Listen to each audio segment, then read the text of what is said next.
Remaja RT 18 Kelurahan Bukit Kecil membuat alat capit pungut atau capung. Ide ini muncul guna memecahkan permasalahan sampah yang berserakan di selokan di perkampungan tersebut. Hal ini pun diapresiasi oleh Wakil Wali Kota Palembang Fitriyanti Agustinda.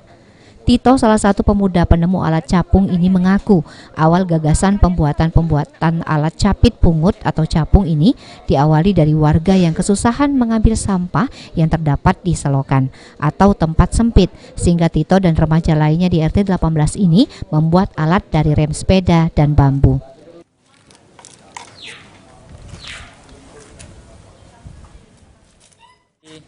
Tari selokan kan pengen bersihkan tari jijik kan, tapi kami pakein biar takut biar tak jijik lagi. Apa yang mendasarkan kita buat dari tongkat becek atau kaki ada capitnya itu dari apa sih? Kami itu awalnya dari rem sepeda bekas. Oke. Kami iseng-iseng buat dari bambu, bisa dari capung ini.